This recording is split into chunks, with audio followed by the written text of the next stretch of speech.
Bon, c'est un plaisir pour moi d'introduire le cours de Omar Mohsen, qui est un des 2 lauréats du cours Peccot de cette année. Omar est né et a grandi en Égypte. Il est allé très jeune à l'université du Caire. Et il est entré aussi très jeune à l'école normale supérieure, où ses études ont été financées par des bourses de la Fondation Sciences Mathématiques de Paris et de la Fondation Jacques Adamar. Ensuite, après sa scolarité à l'ENS, il a fait sa thèse avec Georges Scandalis, soutenu en 2018, puis un postdoc à Münster, en Allemagne. Et depuis 2019, il est maître de conférences à l'université Paris-Saclay, c'est ça 2021. Ah bon 2019. Moi, c'est écrit 2019 sur ton CV officiel. Ah. Enfin, je ne sais pas. Bref. Et en tout cas, bon, et donc on peut dire qu'il a révolutionné dans ces dernières années le calcul pseudo-différentiel grâce à sa compréhension, son utilisation absolument remarquable d'outils qui viennent de la géométrie non commutative, comme la notion de groupoïde tangent. Donc ça permet de mieux d'écrire de manière beaucoup plus élégante probablement que ce que faisaient les gens en équation aux dérivées partielles. Ça permet de décrire mieux les singularités de ces opérateurs. Et puis ça lui a permis, par exemple, déjà de revisiter ce qui était connu dans le cas riemanien, en donnant des preuves plus élégantes des résultats classiques, comme la loi de Weil, l'asymptotique en temps petit du noyau de la chaleur. Et puis surtout, il a fait des progrès remarquables dans le cas Sub-Riemannian, et en particulier son résultat avec Androulidakis et Juncken. Ils ont démontré la caractérisation de l'hypoellipticité maximale qui avait été conjecturée par Helfer et Nourig. Je crois que ça va être le sujet du cours. Oui, et donc voilà, donc Omar Mohsen a apporté des idées nouvelles sur un sujet ancien. Il a surpris tous les spécialistes de DP, je pense. Et puis, il est devenu une des figures majeures de la géométrie non commutative. Merci beaucoup pour cette introduction. Il a déjà eu une remise des prix où il a eu, je crois, une médaille. So I will give my course in English. This way I can send it to. So I would like to thank the people in the audience who gave me the opportunity to speak in English. I would like to thank you for coming and thank Collège de France or whoever was responsible for giving me the opportunity to give this course. So I will speak about, as the title indicates, maximal hypoellipticity and Sub-Riemannian geometry. More precisely, I will speak about some of the recent results we have obtained. So, the results that I will speak about are, so a few years ago we found a topological blow-up of the holonomy groupoid.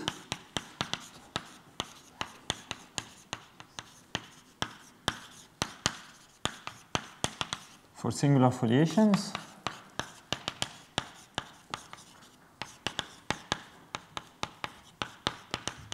This is based on work by Androulidakis and Scandalis in 2009, and work by Debord in 2001. I think just 2000, maybe 2001. In a very specific case, for a very special singular foliation, this construction gives us a space which we call the tangent groupoid. In Sub-Riemannian geometry.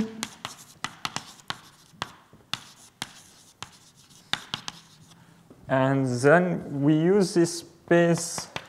To obtain 3 results. One is to compute the tangent cones, also tangent spaces, called tangent spaces in Sub-Riemannian geometry.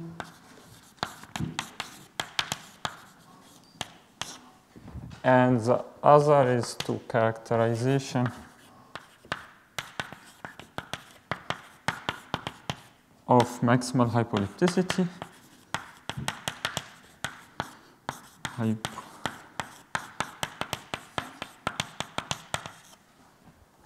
I mean, the name is just too long. This is joint work with Junkin, with Anderledakis. So joint with Anderledakis and Junkin. And the last is an index theorem for maximally hypoelliptic differential operator.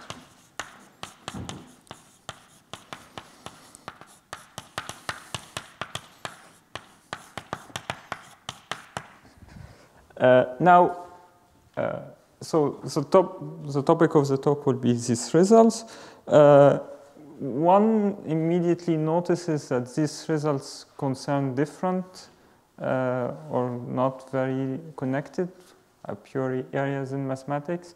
Like this is geometry, this is analysis, this is Casian operator algebras. The connection between these topics has been the topic of non-commutative geometry for the last 2-3 decades. And so one of the goals of this course is also to present the work of people in non-commutative geometry, which led to connections between these areas, which led to the possibility of using this space to prove these results. In today's course, I will focus on this part, and I might focus on this depending on the time. I wish I could speak about the other courses. I don't plan that far ahead. So, now, the course lasts 8 hours, which is way too long. If it lasted only 30 minutes, I could have lived without talking about densities. 8 hours I can't. So I will start by recalling a few facts about densities, which are very easy, so makes everyone at ease. So I start with V, a finite dimensional real vector space. Densities can also be defined for complex vector spaces, but I will also only use them for real vector spaces. And I have alpha, a complex number, then an alpha density on V is a function f from the top exterior product of V with the 0 removed to complex numbers, which satisfies f of lambda e is equal to f of e for lambda in R star, and e is in the exterior product. And we denote the space, so this is the space of alpha densities.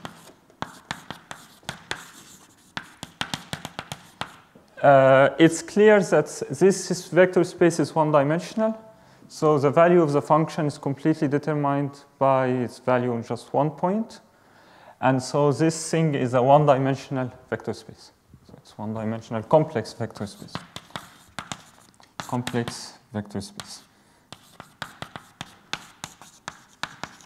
Now, a few things that we will need, or I will just use them without even mention. If I have a density, alpha density, and I have a beta density, then the product, pointwise product, is an alpha plus beta density. If I have this, then I can, if I have a density, then I can take its conjugate, which would be a density for the conjugate. I could also take the absolute value, which will be a density for the real part. I will only use this when alpha is real, so the 3 will be the same. But actually, when alpha is half. But, but anyways, this is true. I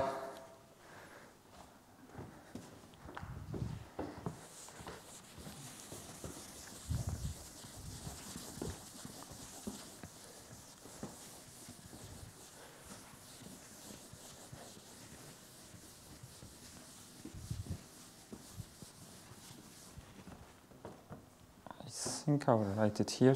Another, is this okay for everybody? Okay, so if I have an short exact sequence of vector spaces, then I have a canonical isomorphism between the top exterior of, so I'll just write top, of these two with the top of V1 tensor the top of V3, and using this we get that which leads to this isomorphism. It's canonically isomorphic to one tensor of V3. Now let M be a smooth manifold.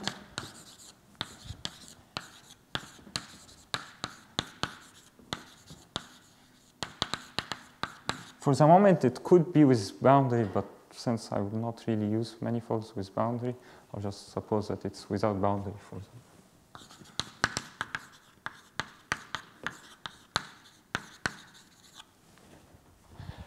And if E is a vector bundle,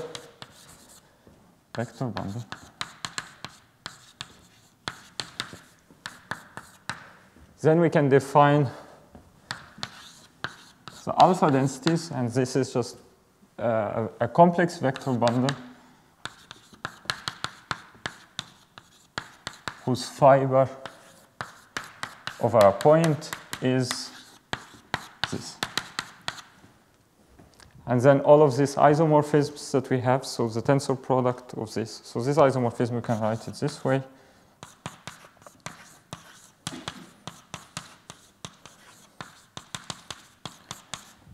Can be transferred to vector bundles, and similarly for this.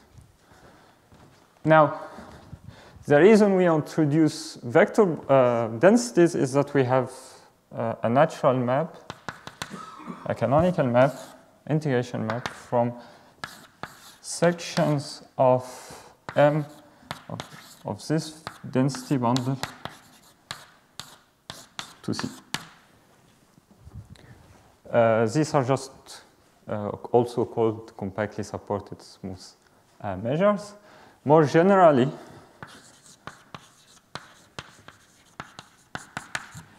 if E is a vector bundle, if I have a submersion,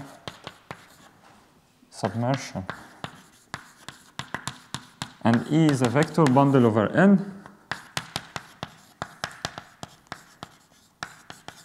then I can define integration along the fibers map, which goes from sections of M with 1 densities on the kernel, tensor pi star E, and gives me sections on N of E. What I need to integrate along the fibers is 1 densities along the fibers. So this vector bundle. Okay?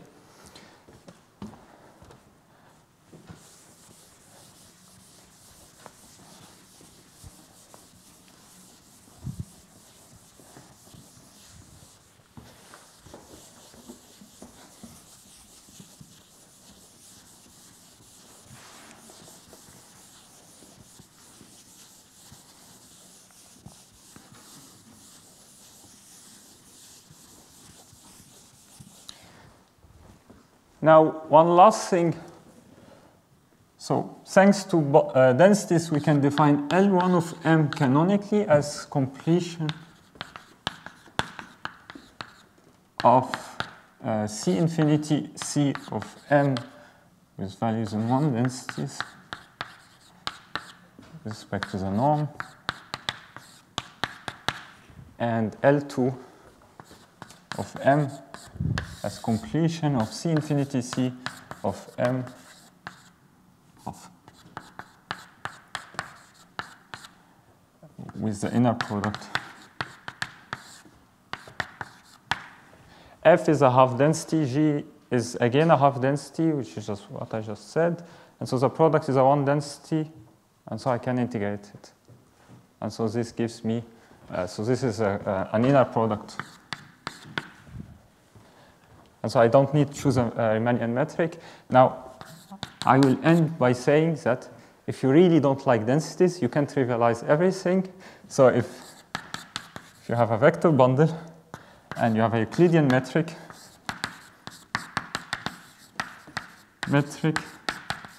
then there is a canonical section. For any alpha, there is a canonical section of the density here, which is given by volume alpha of E1, E rank of E is equal to the determinant of the inner product alpha over 2. So this gives you a trivialization of these vector bundles. If you really don't like these things, you can do that.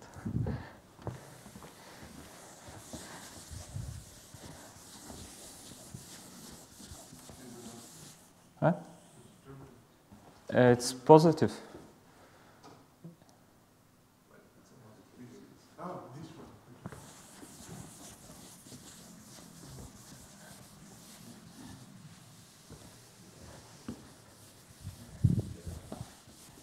I mean, I can put that, it's absolutely.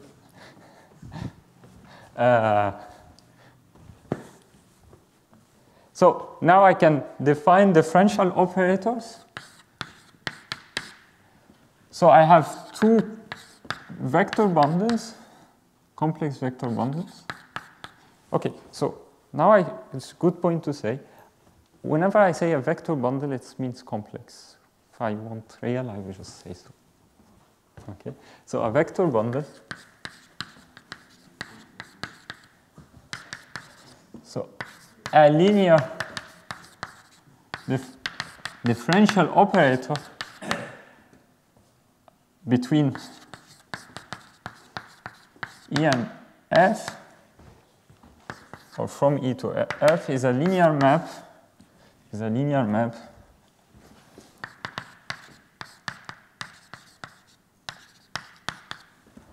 From sections of E to sections of F, which satisfies this condition, such that for every section of the first one, the support of D of F is inside the support of F. Okay, now you obviously wonder why these things are called differential operators. And the reason is that we have this very nice theorem by Peter. It's, I revised these things yesterday, but it's some 60 something. I think it's 60. Which says that for every x in M, so if I have something like this, a linear partial differential operator, for every x in M, for some local chart, doesn't around x, I can find some natural number n and some functions on the chart such that for all f in C infinity of ME, D of f restricted to the chart is given by the integral G alpha partial. This is restricted to. Yeah, this is. I mean, I'm supposing that I also trivialize for some local vector. So these are matrices? Yeah, these are matrices, yes. So these are M rank of E, rank of F. Thank you.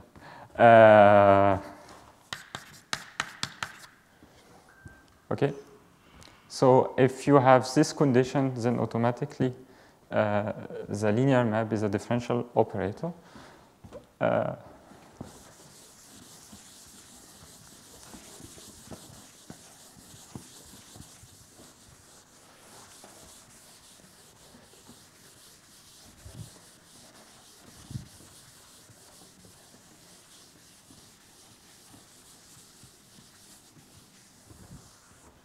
Now, just one remark.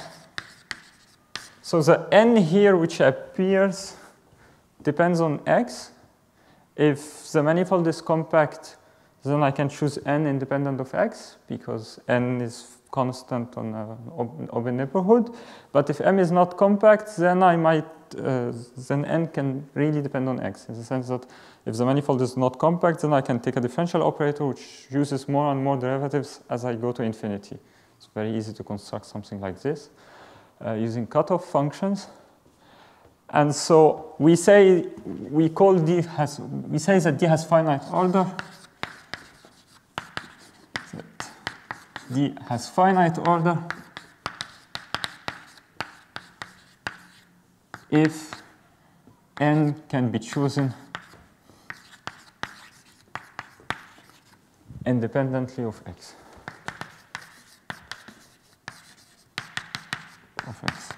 In other words, df at a point only depends on a finite number of derivatives of f at this point.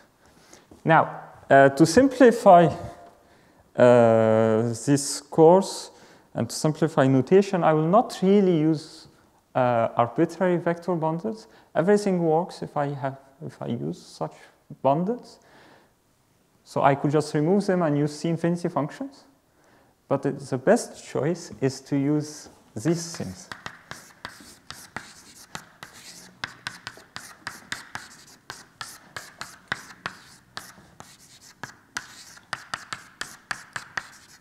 Is to use half densities, which of course we can trivialize them if you want.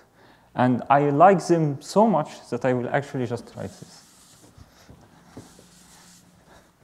from now on. And so I will call dO of M, so finite order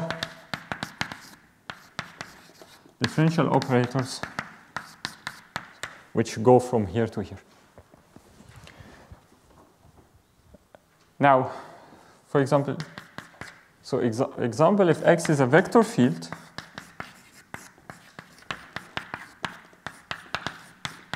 then X becomes a differential operator, which acts by the formula X of F is, so the Cartan derivative, so d over dt exponential of tx star of x. Of f. Exponential of tx, that's the flow of the vector field at time t. You pull back the half density, and then you take the derivative. And so this gives you a vector field. Now, the condition everything has finite order is useful here because, so proposition, or it's really just a remark. Any differential operator, any which has finite order here, I can write it as a polynomial in some vector fields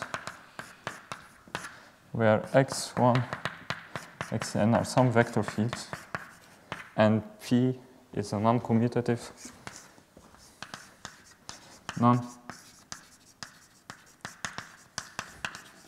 polynomial with coefficients in C infinity of m. Okay.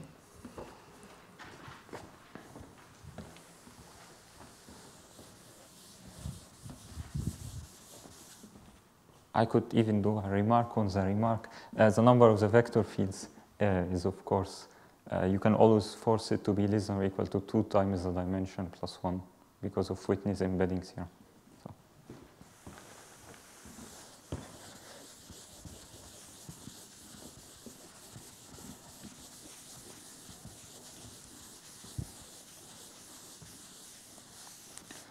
So now I can also define the adjoint and the conjugate of my,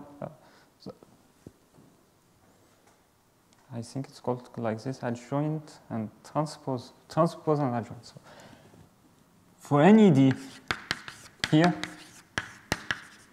I can define the transpose and the adjoint, which are again differential operators in M, which are defined by the usual formulas. D of f g is equal to the integral of f d, t of g, and the integral of f d of f g bar is equal to the integral of f d star of g.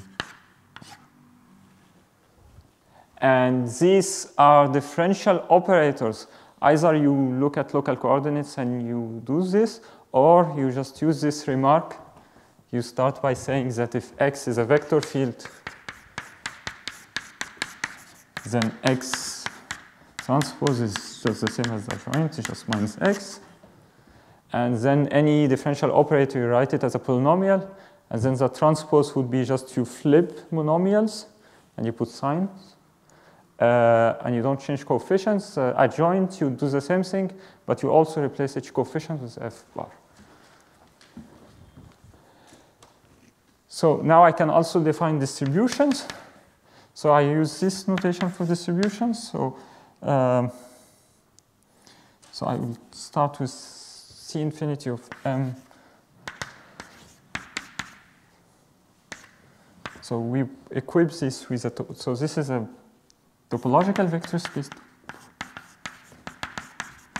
Vector space locally convex. Vector space, which is locally convex. And the topology, so we can equip this with a locally convex topology. The norms are given by norm of F with the family of these norms, which are the norm F C0 of M, where D is any differential operator, linear partial differential operator, so M with coefficients in half to C infinity of M. So this is a differential operator with coefficients in this vector bundle. And here I don't require that D is finite order to get Schwartz distributions. So if I use these norms, then this makes this a topological vector space, locally convex topological vector space. And now I can define distributions, which are the topological dual. So I use this notation for distributions, which is very convenient. And this is the topological dual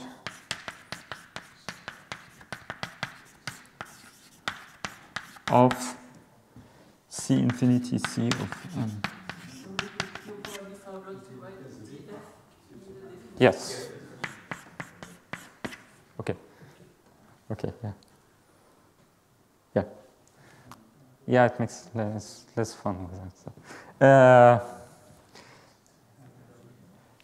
So this is a topological dual of this, and we have an obvious inclusion of C infinity functions inside C minus infinity, which takes a function and gives us a map, which takes a product. Okay? So the advantage of half densities is that everything uses half densities, duals, distributions on the functions.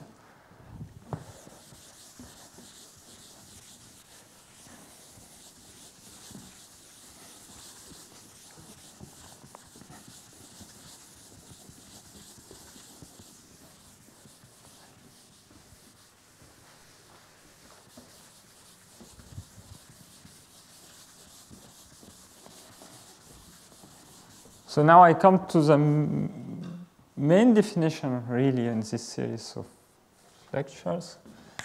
Definition. We say that, yeah, I forgot to say, to first define the extension. Sorry. So if I start with a differential operator from C infinity of m with half to C infinity of m with half, then I can extend it to a map. So C infinity is a subspace of C minus infinity, and so I can extend it to a map from C minus infinity of m and half to C minus infinity by this formula d of u applied to f. This is u of d transpose of f. And here u is C minus infinity and f is C infinity. So now I can define hypoelliptic differential operators. So we say that D is hypoelliptic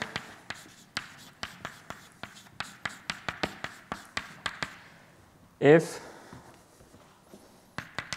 for any u in C minus infinity of m omega half, the support of d of u is equal to the support of u. Equivalently, if d of u is smooth on an open set, then u is also smooth. On an open set u, then u is also smooth on. Okay. Now, I could try to motivate the definition, but it's really very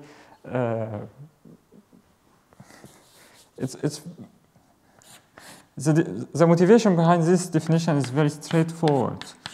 We are trying to solve linear partial differential equations, and we start with v, which is C infinity, and we try to find solution u. Now, methods that we use to find solutions are usually methods from functional analysis, which work very well with Hilbert spaces, much better than C infinity functions, which are Friche spaces and don't have all kinds of fixed point theorems and others. And so usually we succeed at finding a solution which is in L2 or generally a Sobolev space. We want at the end to say that this solution is also a smooth function. And so hypoellipticity lets us do this. So now I will give some examples. To be sure, here the support is the singular support? The singular support, yes.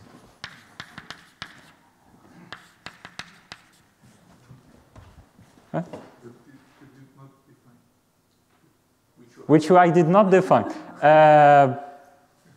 Yes. Yes.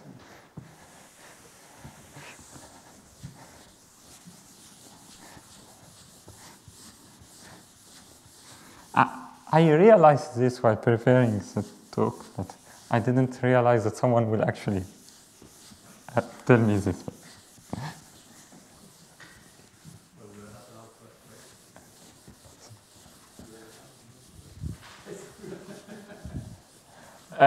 So examples.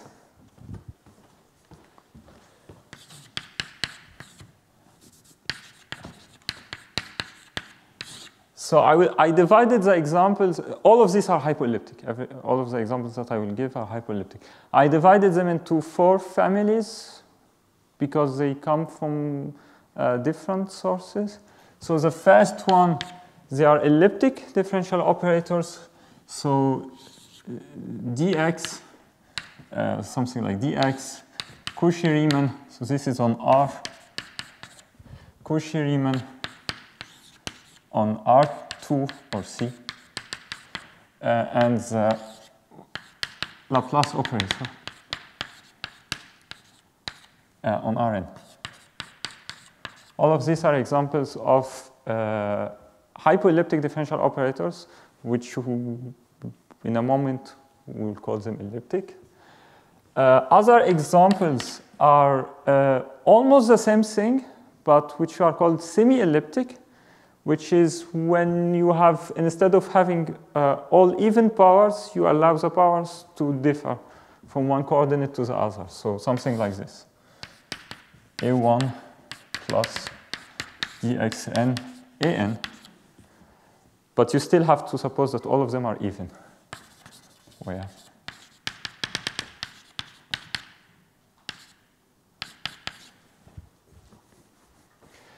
You are even allowed to add one last term. You are allowed one term which is odd. So plus or minus. An plus 1 odd. So these are examples of semi-elliptic. In the sense they are essentially the same thing, but we just added weights. More interesting examples are Gaussian operators. So you take, so on the Heisenberg group, three-dimensional Heisenberg group, you take x and y and z, the elements in the Lie algebra, with the relation x and y is equal to z, and you take the differential operator, which is x, so d is equal to x squared plus y squared plus lambda z. Okay? Now, if lambda is real, then this falls under these types of examples. Not exactly, but it's similar to these types of examples. That's false also, but anyway, this is hypoelliptic if and only if lambda is not an complex, it's not in this set.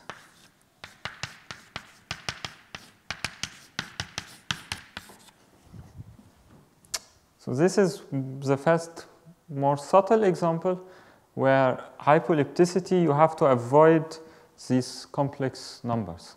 And later on in the talk, I will see where exactly these numbers come from, and we'll even prove in a quite easy way that if lambda is one of these values, then this differential operator is not hypoelliptic. The other direction is slightly more difficult. We'll also do it.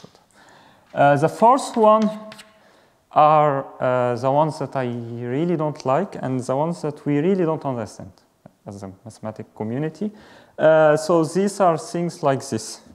So I give the simplest example, which is d over dx squared plus phi of x squared d over dy squared. And phi is any function on R which is strictly positive for all x in R. Stuff. So when x is non-zero. So this is always hypoelliptic, regardless what the function is. Yeah? You have to say non-zero because you take phi squared. What is non-zero? Yeah, I mean. So this is always hypoelliptic, regardless of what the function, regardless of how phi vanishes at x equal to 0. If phi doesn't vanish, this is an elliptic operator, so something like this. If phi at 0, if phi vanishes to a finite order, then that's an example of a maximally hypoelliptic, which falls here. But if phi vanishes to infinite order, say e power minus 1 over x squared, this is again hypoelliptic, but with much worse properties.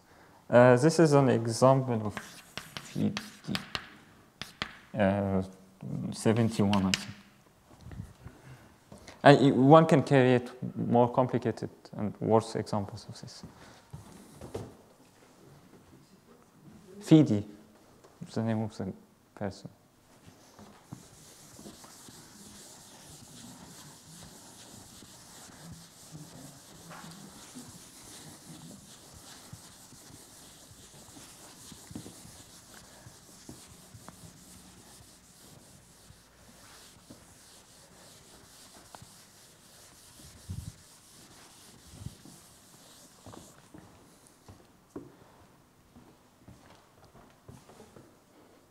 Now, I will give a very nice and simple result with a proof, which follows from the definition of hypoellipticity, which I really like. And using this result, we will prove this, I mean, not now, but later on in the talk. Using this result, we will prove this, that if lambda is one of these values, then this thing is not hypoelliptic. Okay? So the result comes, the motivation behind the result comes from the Cauchy-Riemann equations. So solutions of this equation, the kernel of this one, I don't look at this one and this one because they don't really have kernel. These are analytic functions and they satisfy all sorts of properties. The ones we are interested in is this, which follows from Cauchy's integral formula. For every n in n, and R1 less than R2, I can find a constant which depends on n and R1 and R2, such that for all analytic functions,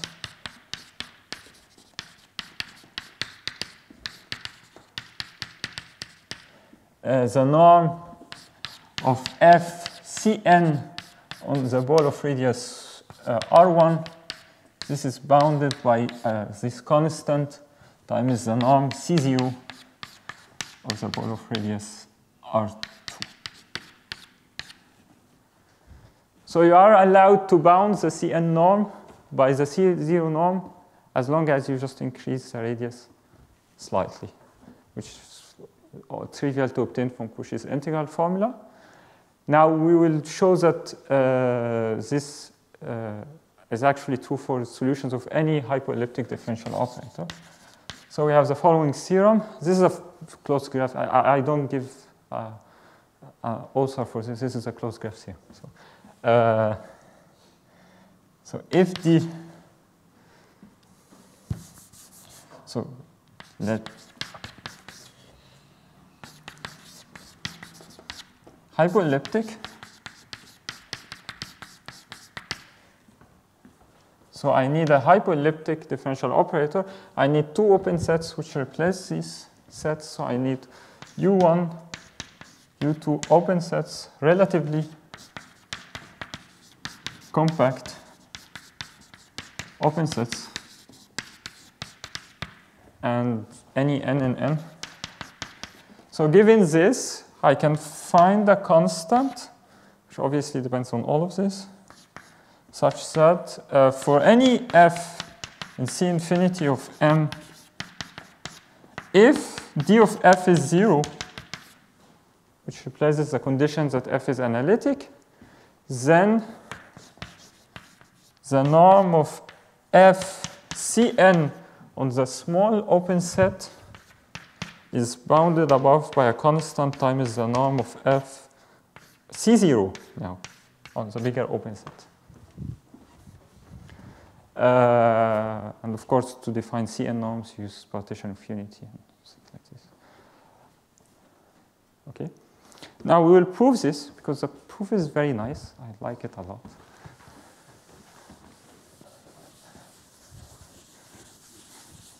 It's also very short.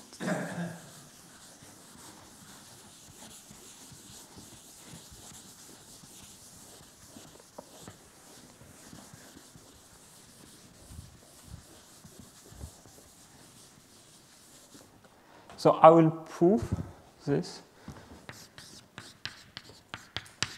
So I will prove it under the condition that the manifold is compact and U1 and U2 are the whole thing.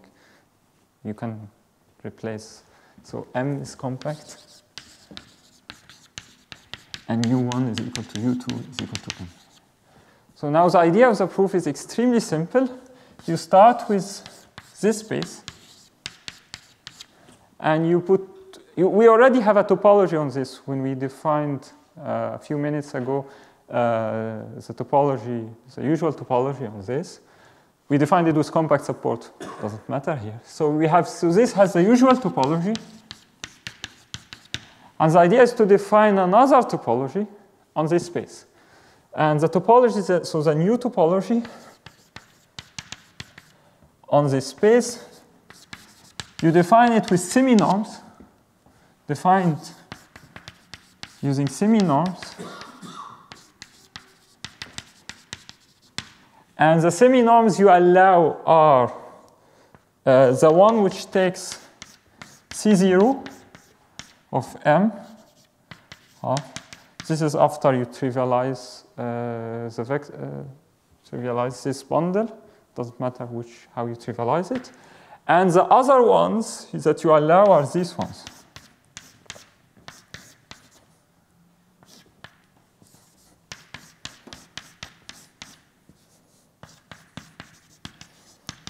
Where D prime is a differential operator. So the difference between these two topologies is that in the first topology, if I have a sequence and I look for convergence, then in the first one, I ask that the sequence converges uniformly and all of the derivatives also converge uniformly. But in the second topology, if I have a sequence and I ask for convergence, it means that the sequence converges uniformly. It's the C0, but not all derivatives, only derivatives once I apply my differential operator D. And so if D is 0, then that's really not the same topology, but we'll see. So now the key point is that this is complete. So this new topology is complete.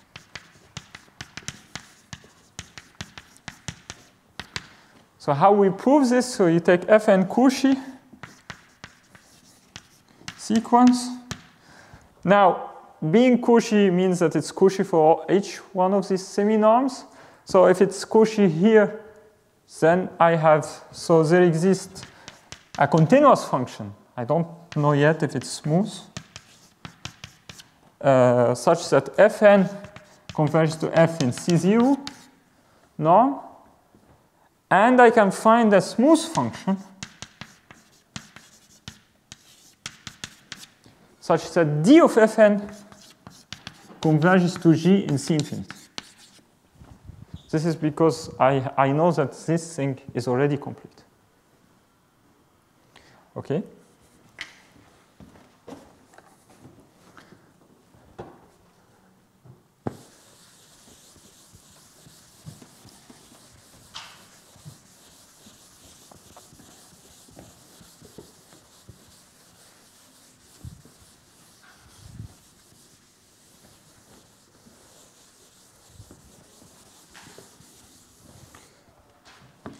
Now, the key observation is that since Fn goes to F and D of Fn goes to G, I deduce that D of F is equal to G in the sense of distributions.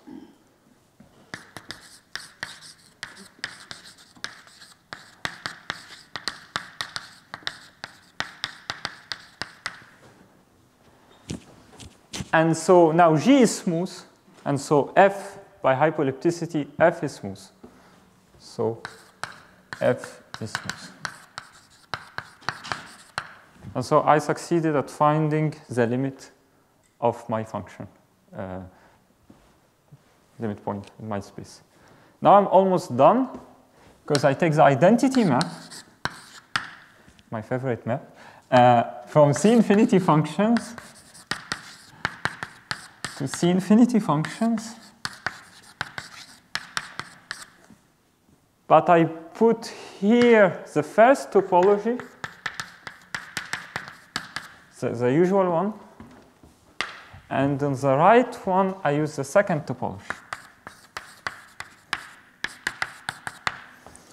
Now, why I choose this order? Because the first topology is stronger than the second one, and so convergence here implies convergence here. So this is continuous, obviously.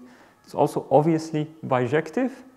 And this one is complete, we know this, and this one is also complete, that's what we just showed. And so I can apply the open mapping theorem, which would tell me that this is actually a topological isomorphism. So by open mapping theorem, the identity is a homeomorphism. So in fact, this second topology is already the same as the first topology. Now, when you have two topologies which are defined using semi-norms, being the same, this means that you have inequalities between the semi-norms. When you write it down here, this means that for every n in n, you can find some constant such that for all functions, not just solutions of D, but all functions, you will have this inequality. Norm of f Cn is less than or equal to. So this is one of the norms for the usual topology. And so you can bound it by norms from the second one. So this is a constant times norm of f C0 plus norm of d prime d of f C0 for some d prime, differential operator. So you always have this for any C infinity function. Now you are done. You just, if d of f is 0, you don't have this ugly term. And so you get the inequalities that you have. Okay? So if d of f is in the kernel, you just remove this and you get here. Of course, I could have replaced C0 by L2 or any other Sobolev space norm. And similarly, I could have used other Sobolev spaces. A corollary of this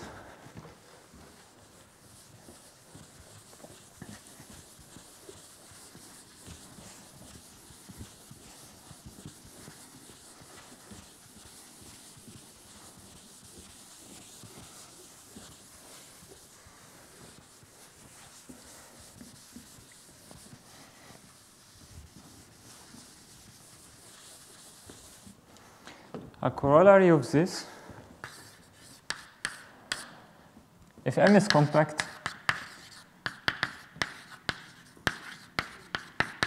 and D is hypoelliptic, actually the kernel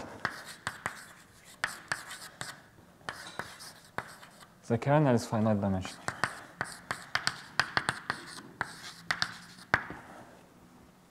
The proof is one line. You just take the kernel, you put the C0 topology, and you look at the unit board, and you use, so it's Arzela as Coully theorem plus Ries theorem. You take the unit board with respect to the C0 topology, and you show that it's compact. You use Arzela's Coully theorem, so all you need, they are already uniformly bounded, so all you need is eco-continuity, and this would come from this bound with C1. And so you get that this is finite dimensional. This will be useful when we do index theory later on. Not, yeah. Anyway, so I gave this result, which is, I find quite nice. Now I will talk about, okay, so how do I prove that a differential operator is hypoelliptic? Now, the general method is by starting by finding some local models, like finding some differential operators, which we can show that they are hypoelliptic, because say we can solve the differential equation for whatever reason, and then try to move from this local model to one which has variable coefficients.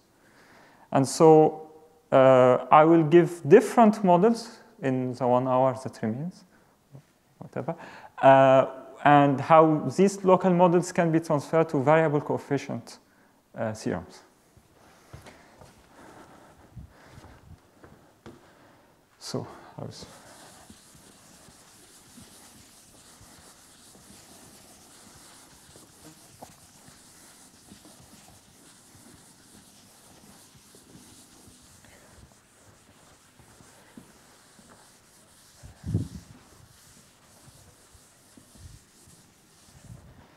so the first local model, the simplest local model that we have, is we start with constant coefficient differential operators. So let D be, so it's again the alpha, but it's homogeneous now. So on Rn,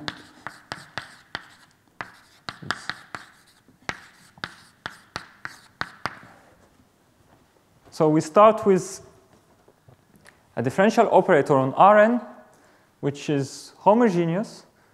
So there's only sums of the same order, and the function is, the coefficients are constant. So in this case, we can completely solve the problem. We have this very old, probably, proposition. D is hypoelliptic.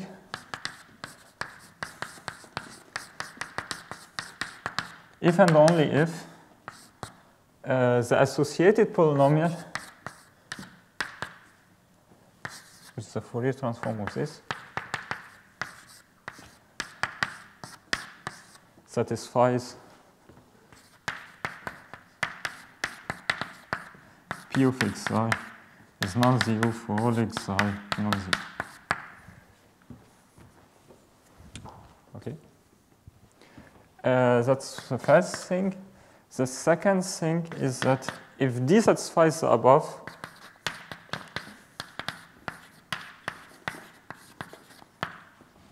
and D prime is any differential operator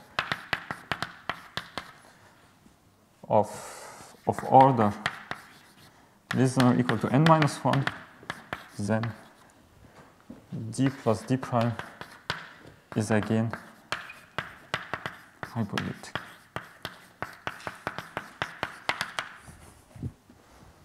Okay. So this theorem is actually quite easy to prove in both directions. I will present the proof of this direction, which is just one line. The other direction, we will give it in a much more general setting in the second and the third course. Why I mention this might not be clear. Usually, to be able to use, so as I said, the idea is to have a local model and use this local model to go from the local model to variable coefficients. To be able to do this, the differential operator and its local model shouldn't differ too much. So there should have some stability to your local model. And the stability that we ask for is something like this. That if you modify your differential operator a little bit, it remains hypoelliptic. Without this, it's not really a local model.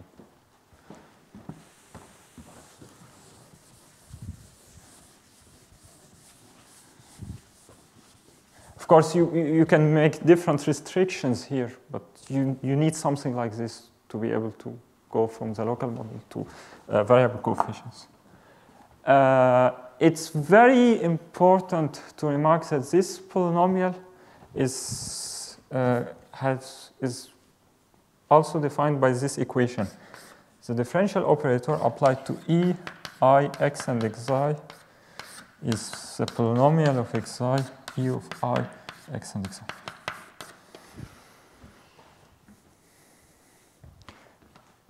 Because future local models will come from this equation. Now I can prove 1 implies 2, because the proof is just one line. So I suppose that D is hypoelliptic, and I would suppose that this is not satisfied. So let xi be in Rn non-zero such that this polynomial vanishes. But since it vanishes, I have something which is in the kernel because of this equation. But I can do better because since P is homogeneous,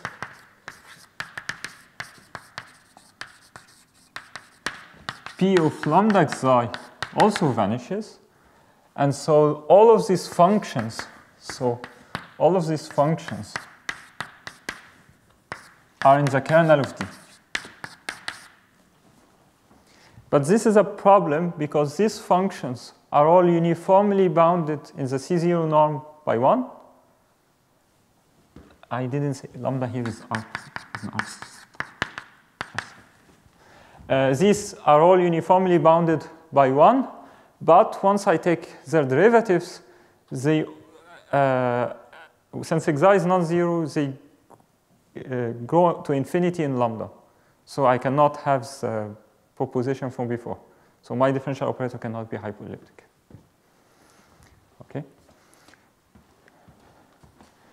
Now we want to go from this to local models, and so we want to go from this to a variable coefficient. So to do this, we define the principal symbol. So now here I go to M as smooth manifold,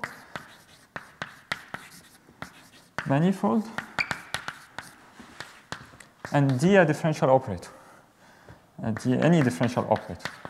Now no longer constant coefficients or any of these conditions. And so we can define the principal symbol, which is a function. So it's a function from the cotangent bundle of M to complex numbers, which is defined as follows. I will give two definitions, one which I like, but not, probably I like both, but one of them is good, one of them is less good. I'll not say which one is which, it's up to you to decide. So the first one is you write your differential operator. I said from before that any differential operator is a polynomial in the vector fields. So you do the same thing. So you write your differential operator as a polynomial in the vector fields. And then you define the principal symbol as, so your polynomial was a non-commutative polynomial with coefficients in C-infinity functions. So the first thing is that you cut off everything which has lower order. You remove everything, so now it becomes homogeneous. The idea is that I want to create a model for my differential operator. So I want to create a homogeneous operator. So I remove everything which has lower order, and I replace each coefficient with the value of this coefficient at x. So now this becomes a non-commutative polynomial with coefficients in C. And I evaluate it at the inner product of xi with x1 at x, xi and xn of x. And I put I.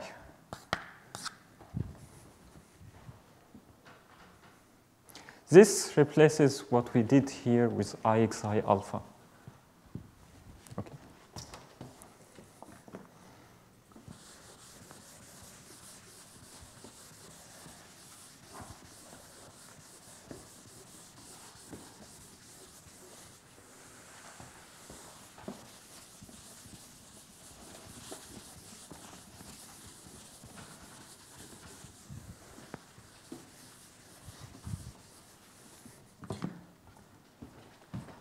The other definition is that I write my differential operator, so locally. I write my differential operator as a sum of some functions d over dx alpha, some sum. And then the principal symbol, you cut off everything which has lower order, and then you take this. So it's exactly the same as we did just before, but we apply the same ideas that we had from before, but we cut off all lower order terms, and we force the coefficients to be constants. Okay.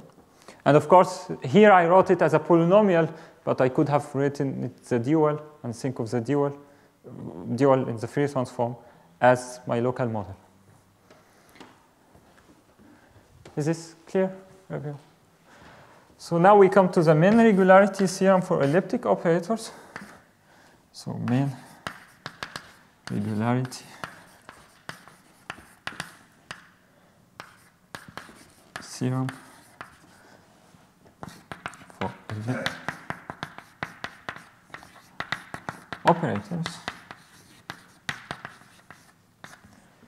So M is any smooth manifold.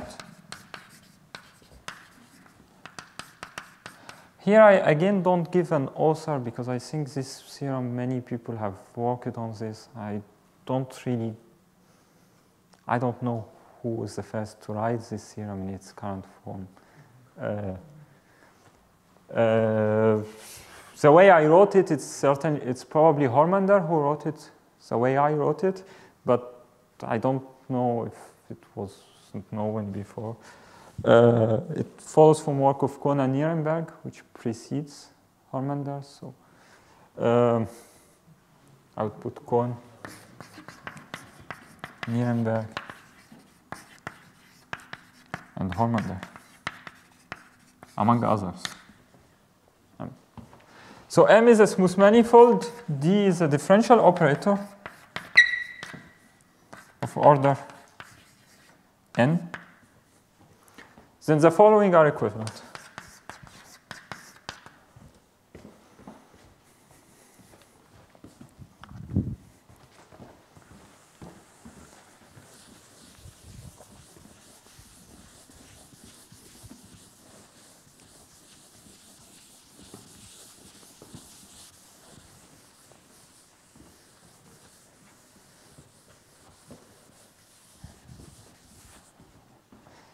So the first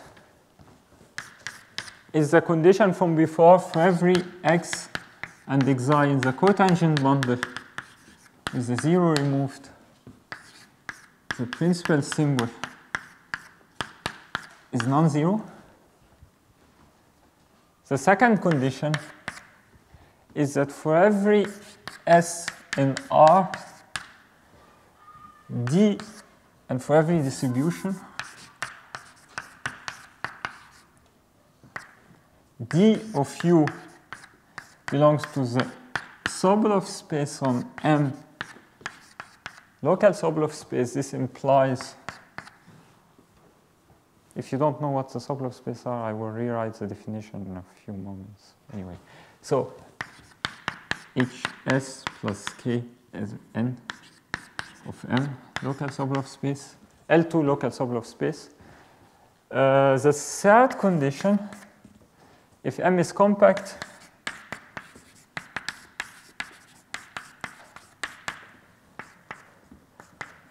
then this is the same as saying that this now bounded operator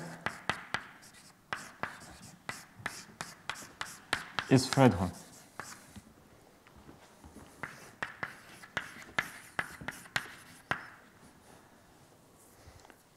Okay. Now, the main interest here is that, so remark, Sobolev lemma says that the intersection of the Sobolev spaces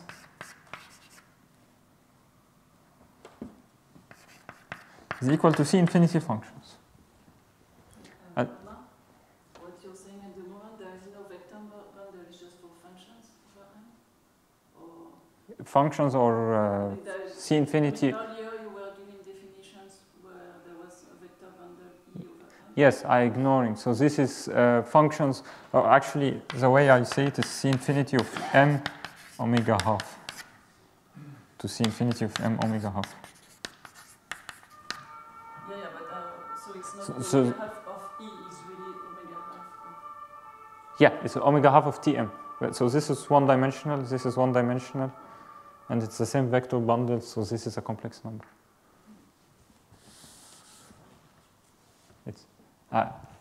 I could add vector bundles, but it wouldn't cost much. It's also true. It's also true for vector bundles. It's also true for vector bundles, but It's not different from zero, but invertible or injective. yes. To get the equivalence, okay. If you write it with vector bundles, that gets funny. Either you say invertible,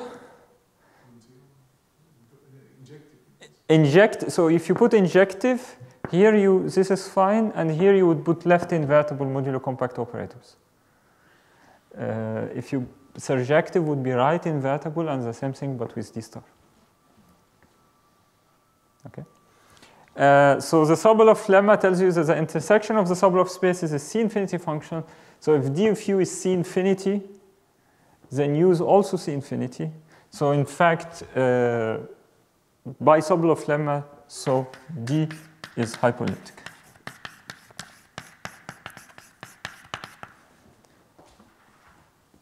Notice that much more is also true if you add to D any lower order differential operator. Then since the principal symbol already in its definition removes everything which has lower order, the principal symbol doesn't change, so D plus D prime is also hypoelliptic for any lower order differential operators.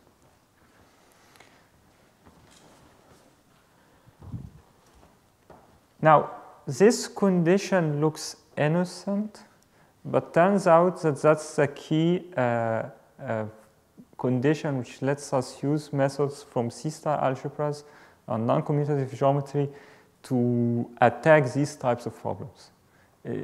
If we didn't have this condition and we had these types of equivalences, I don't know how to do these types of things using C-star algebras. So this equivalence is really important for what I will, these types of equivalence between regularity and index theory or operator algebras type conditions. Okay?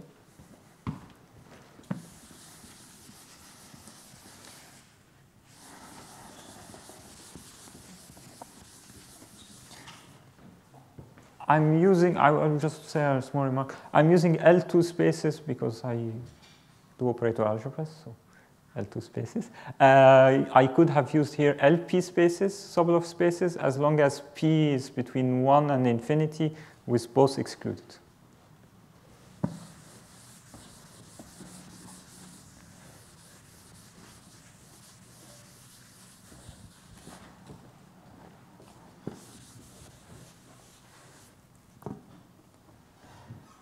I will also remark one last thing. So here, in this, so I have D of U is in HS locally of M, then this implies that U is in HS plus N of M locally. Okay?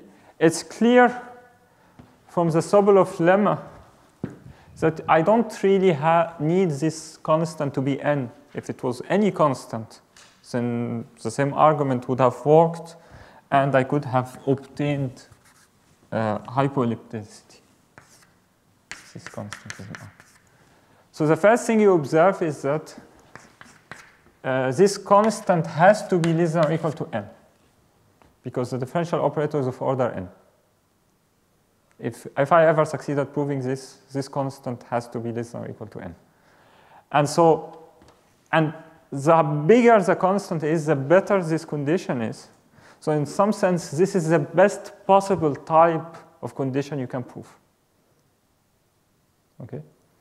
And so any differential operator which happens to be hypoelliptic, but not elliptic, would satisfy something like this, but with a constant which is smaller.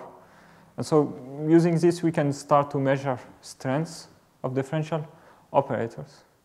Okay? And the last remark is that this constant here, I wrote it, is in R. And it can happen that it's negative or even 0. And that's a family of examples that I talked about at the end. These are examples which have quite strange properties because you expect the reason why C you expect it to be positive is that the process of going from D of U to U, you expect it to be an integration process, so you expect it to be something which improves regularity. So it's kind of surprising that you can get examples where C is negative. So the inverse of your differential operator is also an operator which loses regularity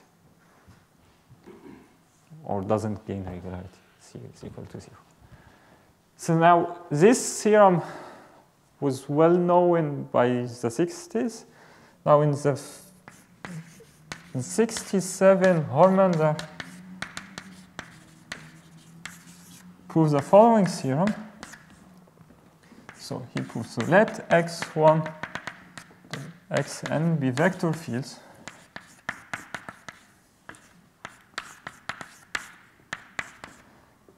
satisfying what we now call Hormander's condition.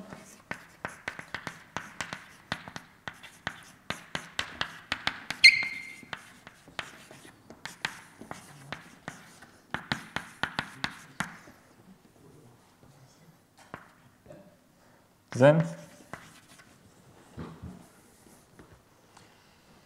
D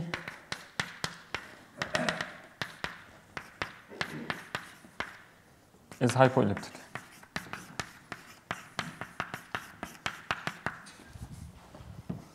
So this is yet another example of a hypoelliptic differential operator. So I will first recall what is Hormander's condition.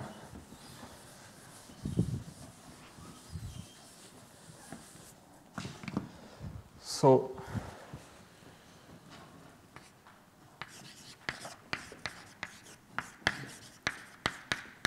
it's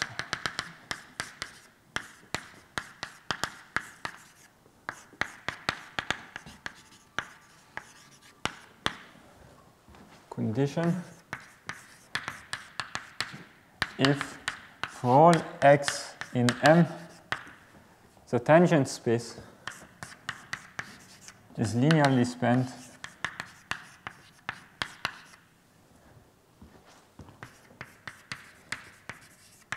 by x1 of x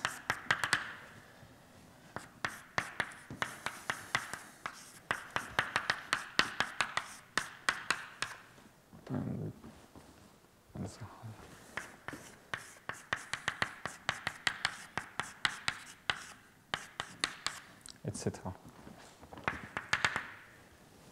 And of course, since this is finite dimensional vector space, if this condition is satisfied, you only need a finite number of commutators.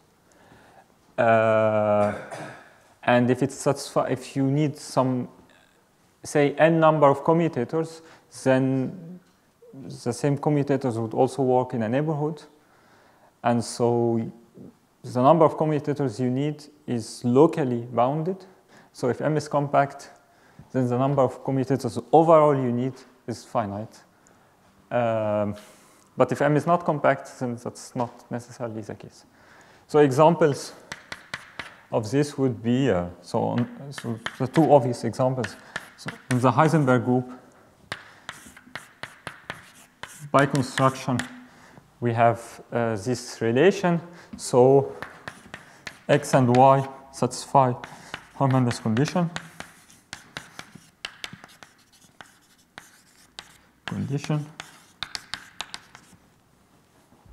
While other example, more interesting example, is d over dx and x power k d over dy on R2.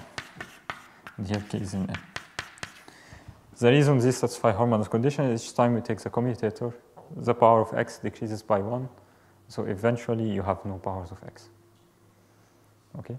Now, it's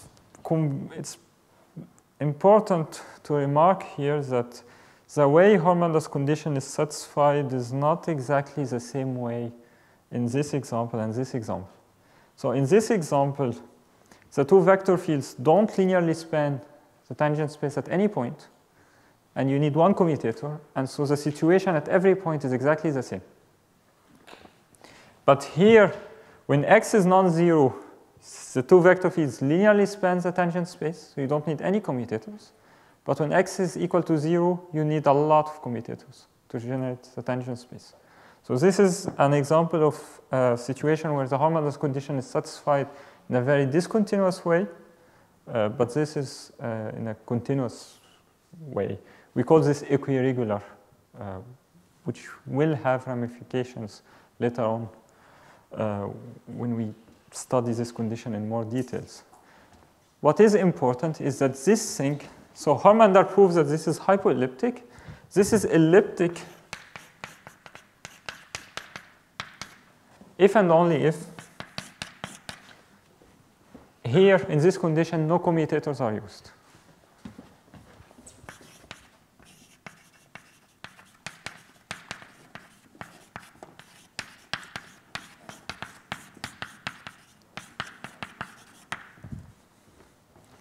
So with these two examples, you get differential operators which are hypoelliptic but not elliptic.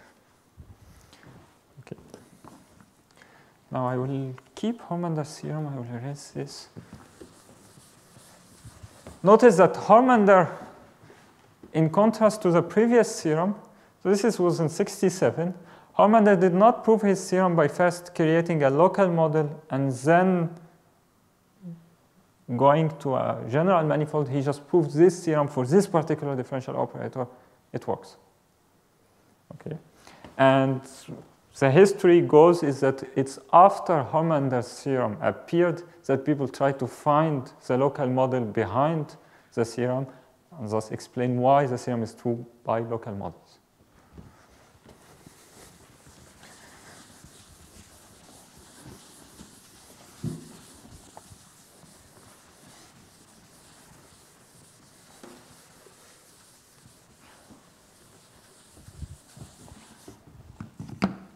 And so the first thing is that, well, so I know that this thing is hypoelliptic but not elliptic.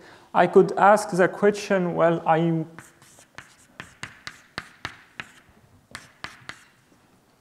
will prove something like this. Okay, and that's how Harman-Kardon proves that this differential operator are hypoelliptic. He finds correct constants. And so you could say, well, okay, Harman-Kardon succeeded at finding some constant which works. Obviously, the maximal one, which is here 2, because this is a differential operator for order 2, will not work because it's not elliptic. So I could try to find the best one which works. That's some things that one can try to do. Rothschild and Folland and Stein, and building on it, Rothschild and Stein finding a much clever way of understanding this condition, and in consequence, understanding what's the best constant. So they obtained the best constant, but they also found a much better way of understanding where these constants come from. And so the starting points, we have the following remark. Any differential operator, d in d of m, I can write it as a polynomial in the vector fields here satisfying Harman-Kardon's condition, where here P is again a polynomial, non-commutative polynomial with coefficients in C infinity of m. The reason is extremely simple. I first write my differential operator as a polynomial of vector fields, then each vector field is itself a linear combination of the vector fields with their commutators, and the commutators is by construction a non-commutative polynomial in the variables. So I have access using polynomials to the commutators and iterated commutators, and so by Harman-Kardon's condition I have access to any vector field. And so I get this. And so now the remark, the crucial observation by Folland and Stein is that when you define these Sobolev spaces, the way they are defined is that it's the set of all, here S is in N.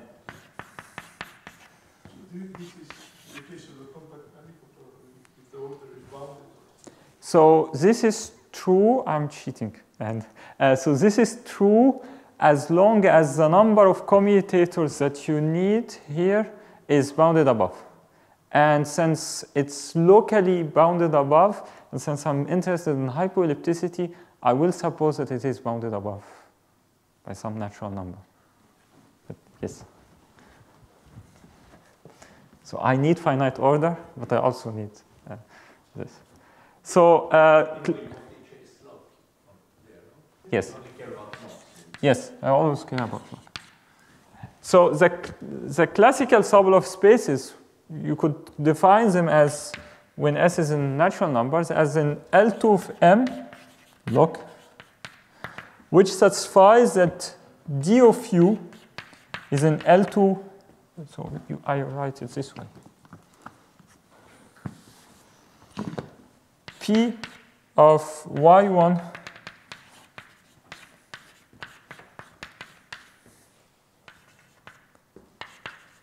where P is polynomial of degree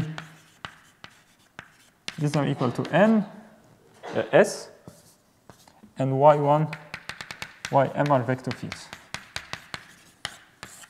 These are all differential operators of order less than or equal to S. And so, so the classical Sobolev spaces are distributions which are in L2, which each time I apply one of these polynomials, they remain in L2. Now the idea of Rothschild-Vollenstein and with Rothschild is to define new Sobolev spaces which are defined the exact same way, but instead of taking polynomials in arbitrary vector fields, which is how you do it for classical Sobolev spaces, you take it in polynomials, but in this very specific vector fields. And again, you bound the polynomial by the degree. And you bound the polynomial by degree of S.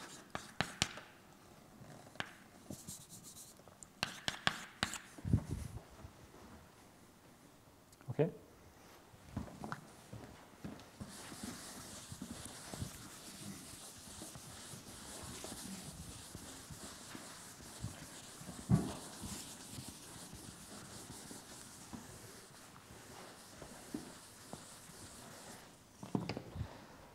So the first observation is that the intersection of these Sobolev spaces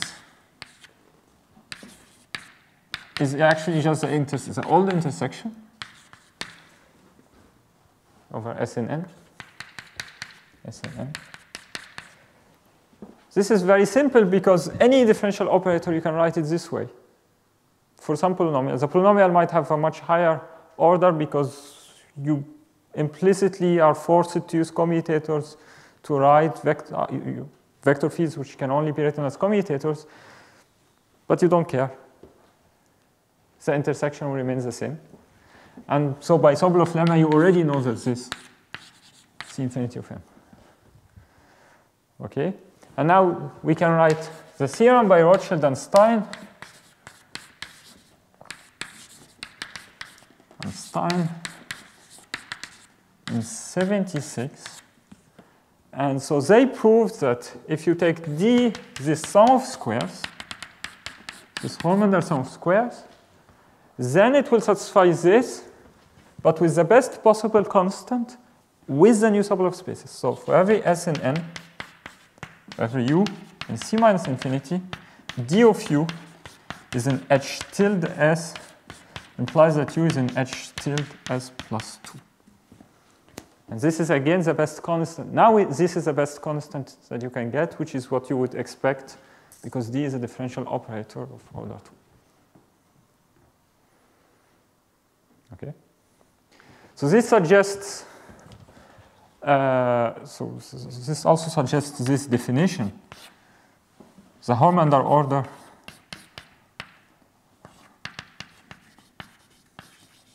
order of D is the minimum degree of P such that D is equal to a polynomial in the vector fields. Okay?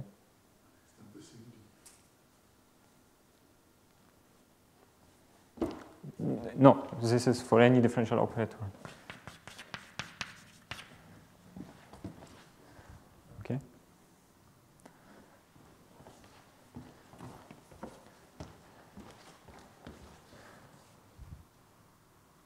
Yeah.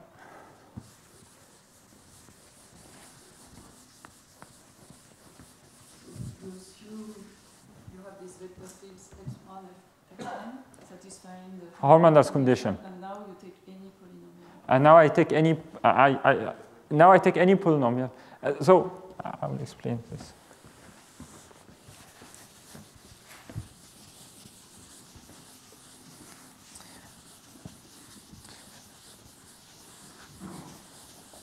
So at this point in 76, there are two research directions, let's say, going by the same people simultaneously. So the first direction is, okay, so we showed that this differential operator satisfies the best possible estimate with here 2. If I take any other polynomial in the vector fields, can I find an easy way, just like for elliptic operators, so that I can check that it satisfies this condition with the best possible constant, but for this new subgroup spaces. And this best constant would be the Hormander order of your differential operator. Okay? But to study this, you first actually need to study the question for what is the local model of your differential operators. Because for elliptic operators, you started by studying the local models, which are homogeneous differential operator on constant space. And so at the same time, people tried to study local models for these differential operators. Actually, this work was done by constructing some sort of local models. Okay? And now here comes the equations that we had from before. So we had this equation.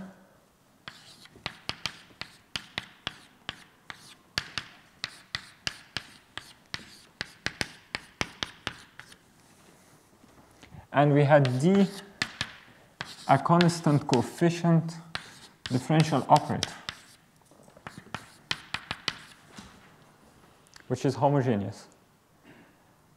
And now, the key observation to finding the local models for these types of differential operators is to notice that, okay, so my differential operator lives on Rn, and its constant coefficient. What's a constant coefficient differential operator on Rn? This is just a right or left invariant, if you want, differential operator on the Lie group Rn, which is homogeneous, so I need to also think about homogeneity, but let's skip this at the moment. What are these functions? These are precisely the irreducible unitary representations of my Lie group Rn. And so the idea is now, if I can replace Rn with another Lie group, and I replace these things with coefficient matrices for irreducible unitary representations, then I can describe possibly hypoellipticity for left or right invariant differential operators on other Lie groups. And for example, the Heisenberg group, which would be the local models for this situation. Is it clear? Okay. Now, the key here, we have homogeneity condition.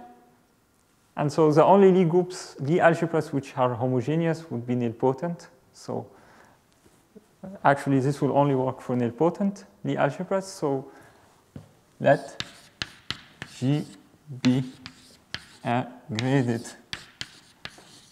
nilpotent. So now I will just describe the basics one needs to describe the local models for these differential operators. Okay, so let G be a graded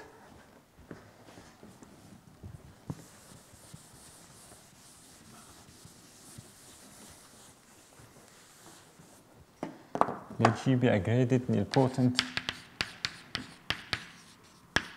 Lie algebra.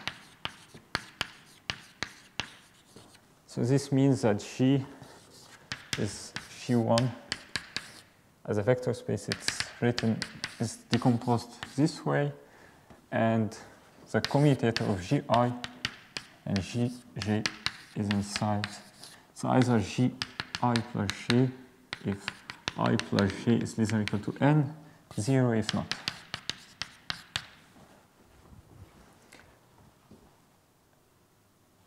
And it's, I didn't have to suppose nilpotent, of course, because if I have this and this, then it's automatically nilpotent.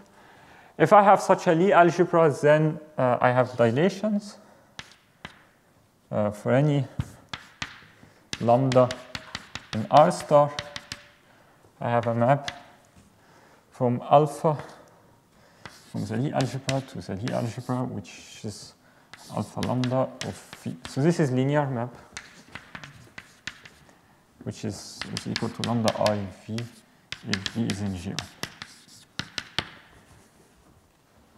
And this condition tells me that these are Lie algebra automorphisms. And so I also have the homogeneity to talk. I can now talk about homogeneous differential operators with respect to this dilation.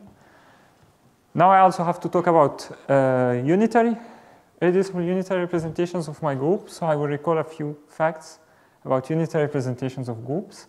So let G be the simply connected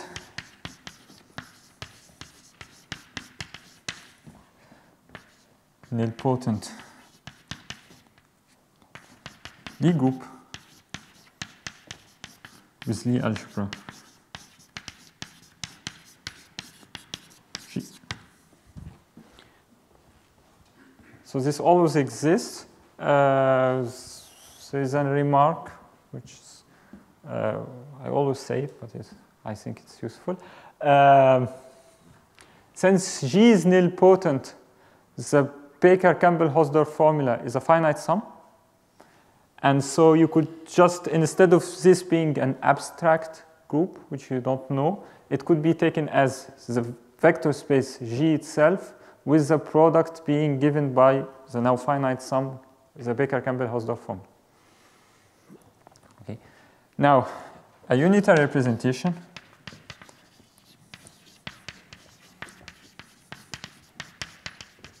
of G, it's a map from G to group homomorphism from G to unitary operators on some Hilbert space, which is continuous in the sense for every V in H, pi of G, V as a map from G to H is continuous.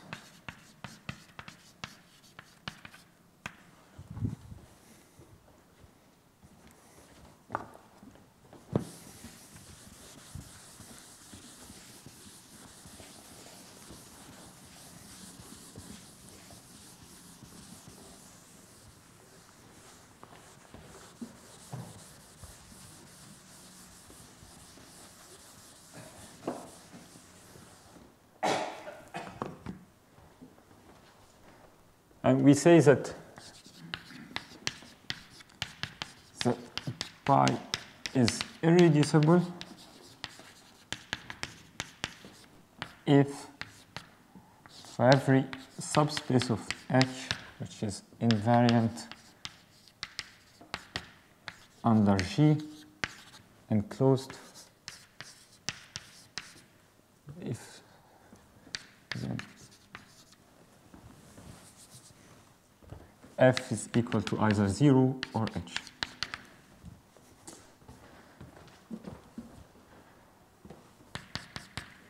Now, I also need the definition of smooth vectors. So if V is a vector in H, we say that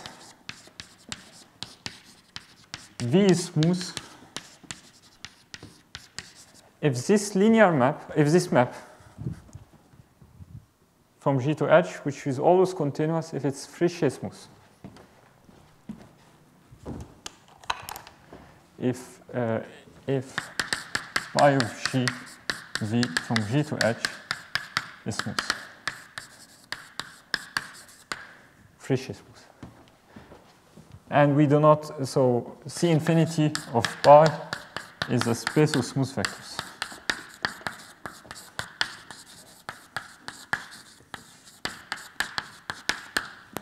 It's not obvious at first sight that there is even one smooth vector, but there is a lot. In fact, this is a dense subspace. The reason is very simple. If f is C infinity function with compact support on the group, then, and V is any element in the Hilbert space, you can define pi of fv, which is the integral of g f of g pi of g v with respect to a Haar measure.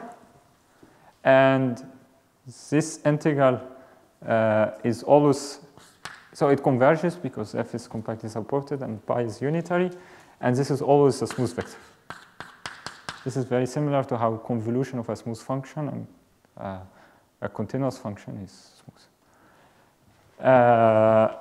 So that's one thing. So this shows that there is some smooth vectors, and they are dense because if Fn is operators which approximate Dirac measure, so Fn approximate Dirac at the identity, then pi of Fn V goes to V for all V in H. So this shows that this space is dense. Okay. Now, very silly remark, but I like it. This thing is a Friche.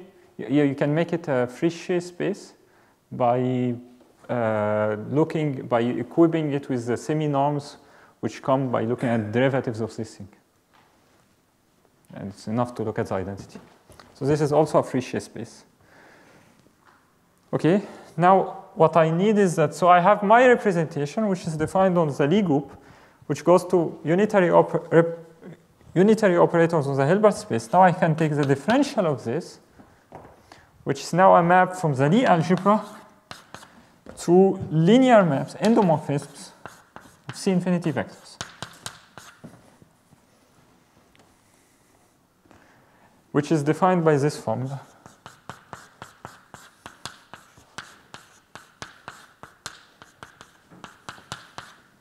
So it applied to a vector. This is y of exponential of tx applied to the vector. Okay. Yeah. I will remark, I take this very seriously as a course. So I will remark that there is a convention sign here, depending on how you view the Lie algebra, depending on how you define the Lie algebra of a Lie group as right invariant vector fields or left invariant vector fields. This is a convention for left invariant. Okay. If you want right invariant, you put a sign.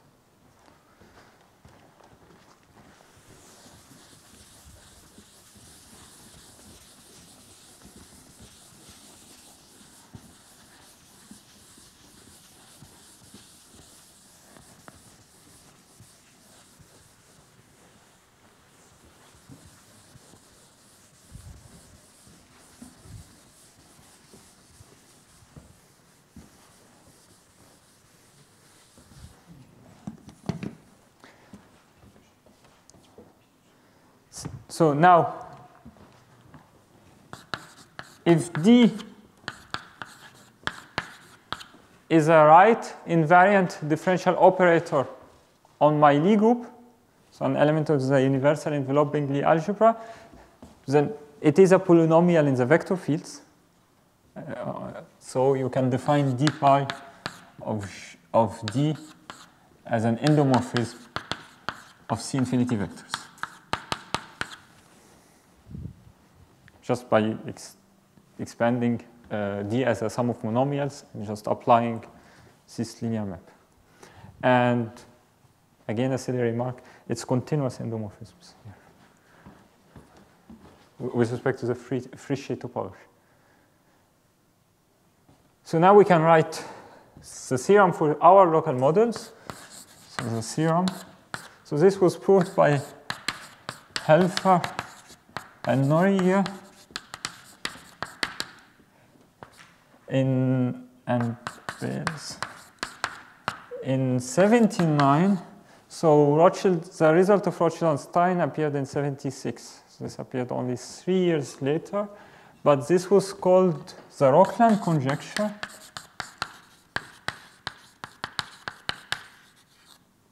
Because it appeared in an article by Rockland the same year. So the same year Rothschild and Stein result appeared, he figured out what the local model should be, what the correct condition should be, and he conjectures that's correct, but it was only proved a few years later. And so the theorem is as follows. So again, G is an graded nilpotently algebra, and D, so G is graded nilpotent. The algebra. D is a right invariant differential operator on the Lie group, which is homogeneous, just like in the previous theorem. And there exists n in n such that D of f alpha lambda is equal to D of f alpha lambda, and here lambda prime. This is the homogeneity condition, okay? The equivalent of homogeneity condition. Then the following are equivalent. The first one is that D is hypoelliptic.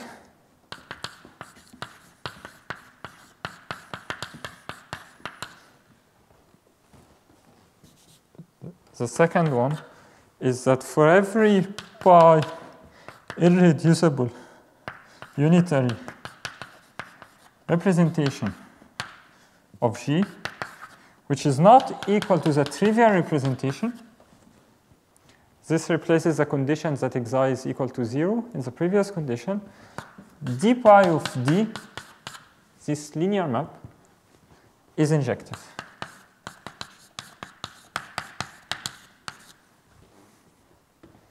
And I will write on C infinity of pi. Why I write this? Because remember in the very beginning of the talk, I started with differential operators which were defined on C infinity functions. And then I took dual of C infinity functions and defined distributions. And then extended my differential operator from C infinity functions to distributions. I could do the same trick here. My C infinity vectors is a Fisher space. I could take its dual, get what I would call C minus infinity of pi, and then by taking the dual of the dual, just like I did with differential operators, I would extend this map from endomorphisms of C infinity vectors to endomorphisms of C minus infinity vectors. And here I could also write on C minus infinity. If it's injective on this, it would also be injective on the dual. The advantage of C minus infinity is that it would contain also the Hilbert space, the whole Hilbert space. And I won't write it, but the same thing is also correct. Like before, if D satisfies this, then it also has the same stability property. If I add to D a lower order differential operator, then it remains hypoelliptic. And just like before, the lower order differential operator does not have to be right invariant. In the previous theorem, D prime didn't have to be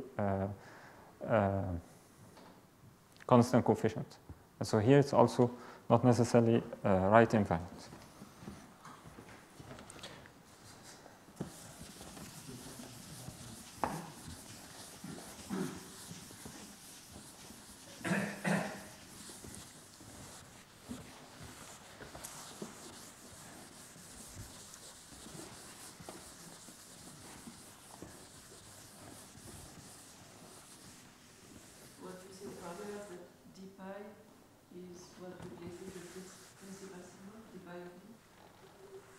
Almost, I will,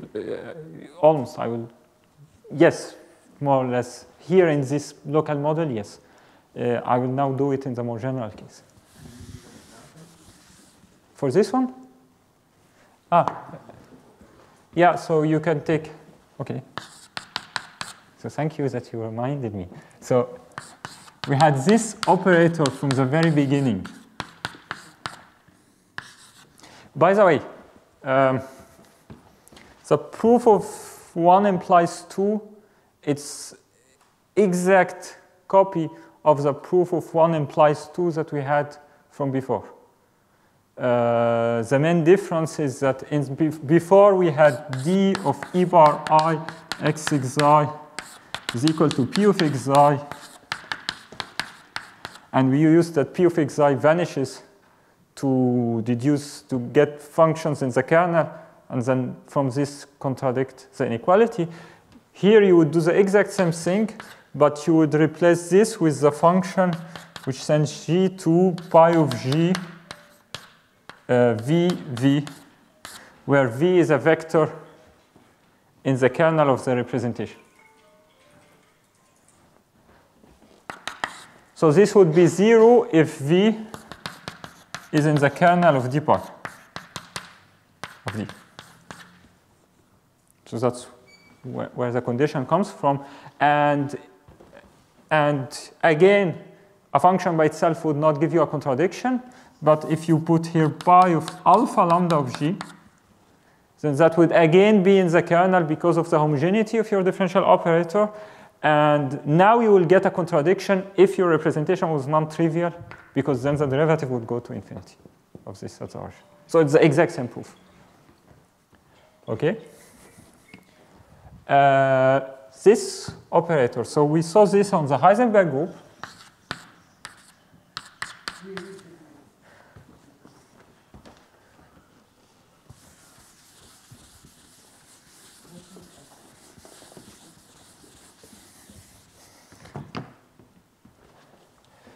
So on the Heisenberg group, we have two types of irreducible unitary representation. We have representations which vanish on Z.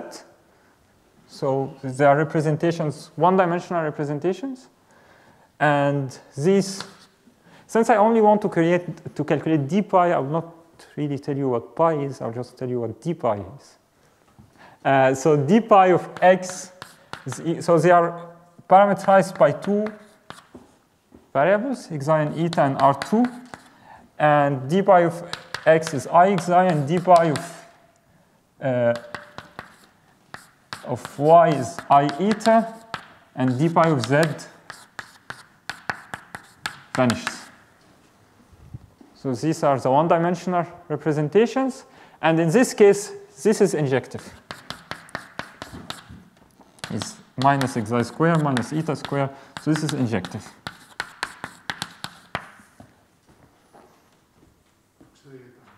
Huh?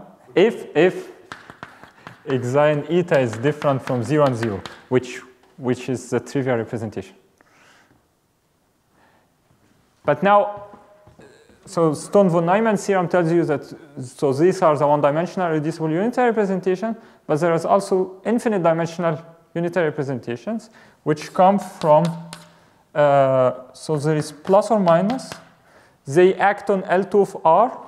So the Hilbert space here is L2 of R. The space of smooth vectors is Schwartz functions on R. And d pi of x is dx, dt, let's put it this way. And d pi plus or minus of y is plus or minus I t. This is multiplication by t. And so d pi plus or minus of z is plus or minus I. Okay? So now this explains what happens here. When I compute d pi of d, for fans of harmonic oscillator, so this becomes x squared plus y squared, which is the harmonic oscillator, dt squared minus d squared. And here, this becomes lambda, so this becomes, and this becomes plus or minus lambda I times the identity. And now this is diagonalizable. And so for this to be injective, lambda has to avoid the spectrum, plus or minus the spectrum. The spectrum of this is odd integers, and so you have to avoid plus or minus odd integers.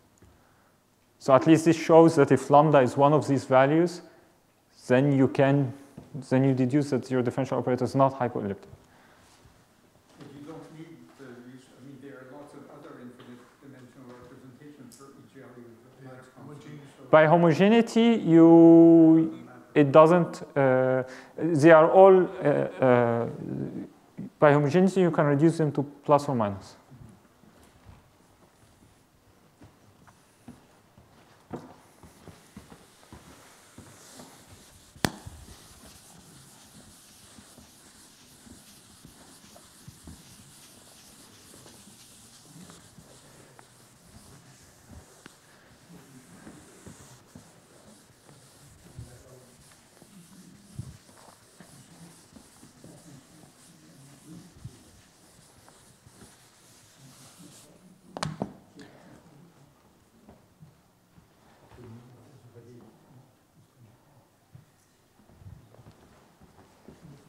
So, do I continue with the main theorem or do I stop here? Because I have 4 minutes and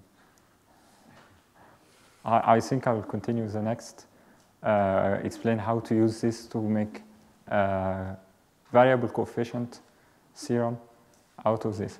But I can still use the 4 minutes that remain, make good use of them. So here I described 2 types of local models, even though the first one with elliptic was a special case of this theorem that I just erased. There are other local models which can be used. There is a theorem by Hormander.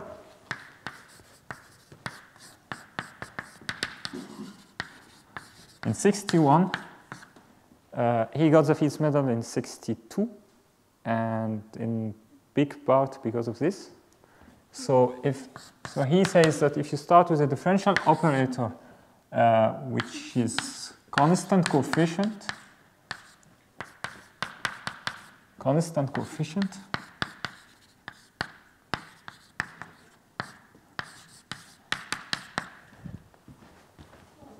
and you define the polynomial as usual, then one is equivalent to 2, 1 being D is hypoelliptic, 2 is that. So a necessary condition is that there exists K compact in Rn such that P doesn't vanish for every xi not in this compact. So at infinity it doesn't vanish, but that's not enough. You need also that for all non-trivial derivatives, the limit as xi goes to infinity of p alpha of xi over p of xi, this gives you 0. Yep. So all of the derivatives of p has to be weaker than the polynomial itself. Okay. So if p, for example, was homogeneous, then this condition would be automatic from the fact that the polynomial doesn't vanish at xi. So you recover the previous characterizations that we had from before.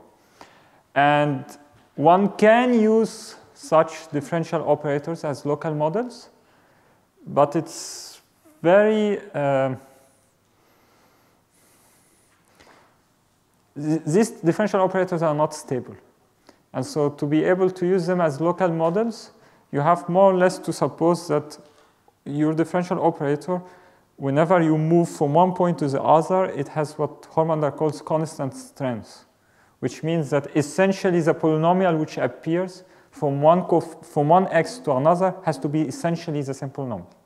Not the same polynomial, but the same polynomial up to strength, which means that it gives you the same L2 estimates and things like this. Okay.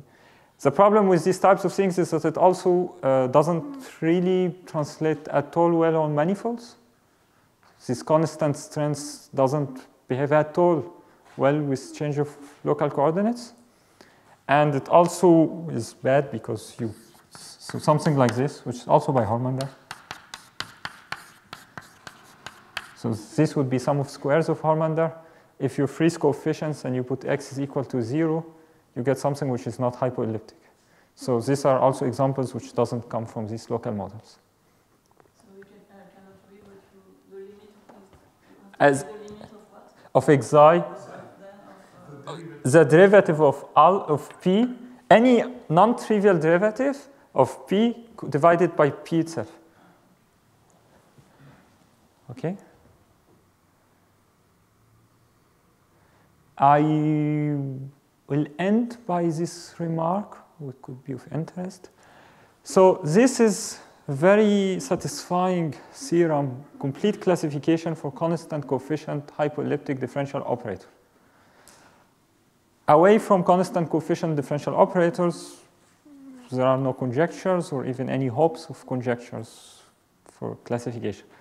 But one might hope that because constant coefficient differential operators are, as I said, right invariant differential operators on Lie group, you might hope that if you replace this Lie group by another, you replace Rn by another Lie group, you would get a similar result, which would also depend, obviously, on the space of representations. Now, it's not clear at all how to write even a statement, because here, this requires you to take all derivatives of the polynomial. And so that uses a smooth structure of the space of representations, which is not obvious at all. What I want to say, this theorem, any generalization of this theorem to any other nilpotent other Lie group, to my knowledge, is not known. So if you can do it for any other Lie groups, that would be very good news. For the Heisenberg group, we can kind of do something. Not complete classification, but we can kind of do something. And most of the examples of operators with lots of regularity come from these examples on the Heisenberg group used as models, and then you build out of it. Because on the Heisenberg group, it already has this property. Okay. But these are differential operators which will not be covered in this course because the techniques that are used don't work well with them at all.